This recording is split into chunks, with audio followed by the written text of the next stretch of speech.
بسم اللہ الرحمن الرحیم وندب صلاۃ العاری جالسا بالایماء مادن رجلیہ نحو القبلۃ۔ کچھ مسائل بتلا رہے تھے، فرمایا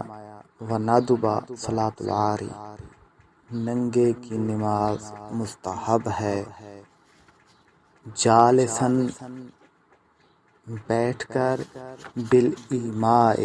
اشاروں کے ساتھ، مادن رجلیہ نحو القبلۃ اپنے پاؤں کو قبلہ کی طرف پھیلاتے ہوئے، یعنی اگر کوئی شخص ننگا ہے، اس کے پاس کپڑے وغیرہ نہیں ہیں، تو وہ قبلے کی طرف اپنے پاؤں پھیلا کر بیٹھ کر نماز پڑھے، یہ اس کے لیے مستحب ہے۔ اور بیٹھنے کے لیے ایک اور طریقہ بھی کہ جس طرح نماز میں تشہد کی حالت میں بیٹھا جاتا ہے، اس طریقے کے ساتھ بھی بیٹھ سکتا ہے۔ فَإِن صَلَّى قَائِمًا بِالْإِيمَاءِ أَوْ بِالرُّكُوعِ وَالسُّجُودِ صَحَّ، بس اگر صلی قائمًا کھڑے ہو کر نماز پڑھی، بالایماء اشاروں کے ساتھ، او بالرکوع والسجود یا پھر کھڑے ہو کر نماز پڑھی رکوع اور سجدے کے ساتھ، صحا تو نماز صحیح ہوگی۔ یعنی اگر ننگا شخص ہے، بہتر تو اس کے لیے یہ ہے کہ بیٹھ کر نماز پڑھے، اور بیٹھنے کی پھر دو صورتیں ہیں، ایک یہ ہے کہ قبلہ کی طرف پاؤں کو پھیلا لے یا پھر تشہد کی حالت میں بیٹھ جائے۔ اور یہ بھی اس کے لیے، یہ چونکہ بیٹھ کر نماز پڑھنا اس کے لیے مستحب تھا، ضروری نہیں تھا۔ اب اگر کوئی شخص کھڑے ہو کر نماز پڑھتا ہے اور کھڑے ہو کر اشاروں کے ساتھ نماز پڑھتا ہے تو یہ بھی صحیح ہے، اور کھڑے ہو کر رکوع اور سجدہ کرتا ہے تو یہ بھی صحیح ہے، نماز ہو جائے گی۔ وعورۃ الرجل ما بین السرۃ ومنتہی الرکبۃ، اب شرمگاہیں بتلا رہے ہیں کہ نماز کی حالت میں مرد اور عورت کو اور باندی کو کون کون سے اعضاء ڈھانپنے ضروری ہوں گے۔ فرمایا وعورۃ الرجل، مرد کی شرمگاہ، عورت کا لغوی معنی ہوتا ہے جس کو چھپانا فرض ہو، چھپائے جانے کے لائق چیز کو عورت کہا جاتا ہے، جس کو عام طور پر شرمگاہ بولا جاتا ہے۔ تو عورت الرجل یعنی مرد کی شرمگاہ، ما بین السرۃ و منتہی الرکبۃ، وہ ہے جو ناف کے درمیان اور گھٹنے کی انتہا تک ہے، یعنی ناف سے لے کر گھٹنے سمیت نیچے تک یہ جو جگہ ہے مرد کے لیے یہ شرمگاہ ہے، ارد گرد سارا، یعنی ناف سے لے کر گھٹنے کے نیچے تک۔ وتزید علیہ الامۃ البطن والظہر، اور زیادہ کرے گی اس پر، کس پر؟ یعنی مرد کی جو شرمگاہ بیان ہوئی ناف سے گھٹنے کے نیچے تک، ان جگہوں سے زیادہ کرے گی الامۃ باندی، البطن والظہر پیٹ اور پشت کو، یعنی باندی جو ہے ہوگی اس کی شرمگاہ پیٹ پشت سمیت گھٹنے کی نیچے تک شرمگاہ ہے، یعنی سینے سے لے کر، باندی کے لیے سینے سے لے کر گھٹنے کی نیچے تک، آگے پیچھے دونوں اور ارد گرد، یعنی سائڈیں جو ہیں، جانبیں، ان سمیت سینے سے لے کر گھٹنے کی نیچے تک یہ باندی کی یہ شرمگاہ بنتی ہے۔ وجمیع بدن الحرۃ عورۃ، اور آزاد عورت کا سارا بدن عورت ہے، شرمگاہ ہے۔ وجمیع بدن الحرۃ، آزاد عورت کا سارا بدن، عورتن شرمگاہ ہے یعنی چھپانے کے لائق ہے، الا وجہہا وکفیہا وقدمیہا، سوائے اس کے چہرے کے، اس کی ہتھیلیوں کے اور اس کے قدموں کے، یعنی دونوں ہاتھ، دونوں قدموں، ایک چہرہ، ان 5 اعضاء کے علاوہ آزاد عورت کا پورا بدن، پورا جسم ستر عورت ہے یعنی چھپائے جانے کے لائق ہے، شرمگاہ ہے۔ چہرہ جو ہے وہ شرمگاہ میں تو داخل نہیں ہے، لیکن جوان عورت کے لیے چہرے کو ڈھانپ کر رکھنا اس کے لیے ضروری ہے، یعنی اس کے لیے یہ فرض نہیں ہے، لیکن فتنے کی وجہ سے اس کے لیے چہرہ بھی چھپا کر رکھنا ضروری ہے، اور زیادہ بہتر یہی ہے کہ باہر عام حالات میں باہر ہاتھوں اور پاؤں کو بھی ڈھانپ لے تو اس کے لیے یہ بہتر ہوگا۔ بہرحال جہاں یہ نماز کی بات کی جا رہی ہے کہ نماز میں عورت ان 5 اعضاء کے علاوہ پورے جسم کو ڈھانپ کر رکھے گی۔ اب اس میں بال بھی آ گئے، یعنی اگر بال بھی چوتھائی بالوں کا چوتھا حصہ اگر ڈھانپا ہوا نہیں ہے تو نماز نہیں ہوگی۔ اسی طرح پنڈلیاں ننگی ہیں عورت کی تو بھی نماز نہیں ہوگی، یا پھر کوہنیاں ننگی ہیں،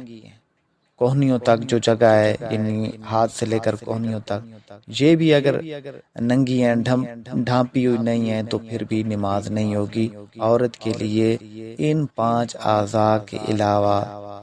پورے جسم کو ڈھانپنا ضروری ہوگا، اور اتنے موٹے کپڑے سے ڈھانپنا ضروری ہوگا کہ جسم کی یا بالوں کی رنگت نظر نہ آئے۔ آگے فرمایا وَكَشْفُ رُبْعِ عُضْوٍ مِّنْ أَعْضَاءِ الْعَوْرَةِ يَمْنَعُ صِحَّةَ الصَّلَاةِ، اور وَكَشْفُ رُبْعِ عُضْوٍ، چوتھائی عضو کا کھلنا، من اعضاء العورت، شرمگاہ کے اعضاء میں سے، یمنع صحت الصلاۃ، نماز کی صحت کے لیے مانے ہے، یعنی جو بھی اعضاء ہیں، اب ہر عضو کو علماء کرام نے الگ الگ بیان کیا ہے۔ اب کوئی بھی اگر عضو ہے وہ اگر چوتھائی کھل جائے، ایک الگ عضو جو چوتھائی کھل جائے تو نماز صحیح نہیں ہوگی۔ اب کون کون سے اعضاء ہیں جن کو الگ الگ شمار کیا جاتا ہے؟ وہ یہ ہیں کہ گھٹنا اور ران مل کر ایک عضو بنتے ہیں، آزاد عورت کی پنڈلی اور ٹخنا ایک عضو ہیں، آزاد عورت کے کان جو ہیں وہ بھی الگ عضو ہیں، اسی طرح سر الگ عضو ہے۔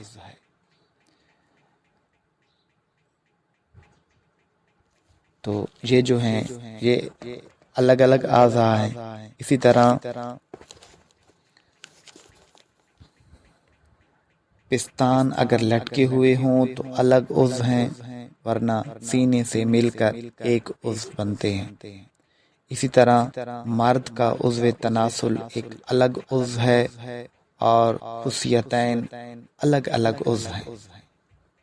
تو یہ جو اعضاء الگ الگ کر کے بتائے، اگر ان اعضاء کا چوتھائی حصہ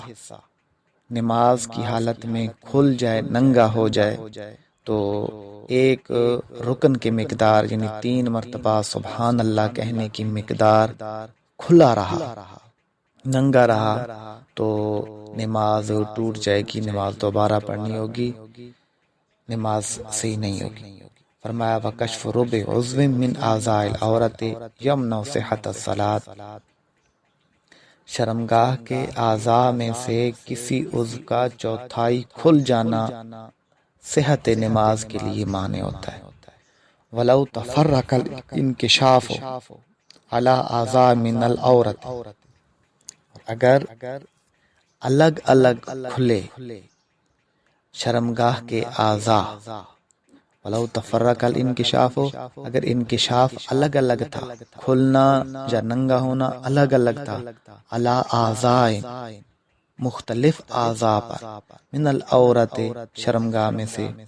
وکان جملۃ ما تفرق، اور وکان جملۃ ما تفرق یبلغ ربع اصغر الاعضاء، وکان جملۃ، اور تمام ننگا یا کھلنے والی جو جگہ ہے اس کا ٹوٹل، اس کا کل، ما تفرقہ جو الگ الگ ہے، یعنی جو الگ الگ اعضاء کھلے تھے تو ان کا ٹوٹل حصہ، یبلغ پہنچتا ہے، ربع چوتھائی تک، اصغر الاعضاء اعضاء میں سے چھوٹے عضو کے چوتھائی حصے تک پہنچتا ہے، المنکشفت جو کھلے ہوئے ہیں، مانع تو نماز کی صحت کے لیے مانع ہوگا، وإلا فلا، اور اگر کھلے ہوئے اعضاء میں سے جو چھوٹا عضو ہے اس کے چوتھائی تک مجموعہ نہیں پہنچتا تو پھر نماز صحیح ہوگی۔ یعنی اس کی مثال کو یہ سمجھیں کہ مثال کے طور پر عورت کا تھوڑا سا کان بھی نظر آ رہا ہے، کان ایک الگ عضو ہے، اور پنڈلی جو ہے وہ بھی چوتھائی سے کم نظر آ رہی ہے، پوری چوتھائی نظر نہیں آ رہی بلکہ چوتھائی سے کم نظر آ رہی ہے، اور کان بھی چوتھائی سے کم نظر آ رہا ہے۔ اب ان دونوں جگہوں کو جو کھلی ہوئی ہیں ان کو اگر جمع کیا جائے، یعنی چوتھائی سے کم پنڈلی کی جو جگہ تھی اس کو جمع کیا جائے، اور چوتھائی سے کم جو کان کی جگہ تھی اس کو جمع کیا جائے، تو اب جب اس جگہ کو جمع کیا گیا تو کھلے ہوئے اعضاء دو تھے، کان اور پنڈلی۔ اب ان کھلے ہوئے اعضاء میں جو چھوٹا عضو تھا وہ کان تھا، اب اس کے چوتھائی کو اگر یہ پہنچ جاتا ہے، اور لازمی بات ہے کہ جو پنڈلی کا چوتھائی سے کم ہے وہ کان پورے کان سے بھی زیادہ ہو نہ سکتا ہے، کان کے چوتھائی سے تو لازمی بات ہے زیادہ ہوگا، تو نماز جو ہوگی وہ درست نہیں ہوگی۔ واللہ اعلم بحقیقت الکلام۔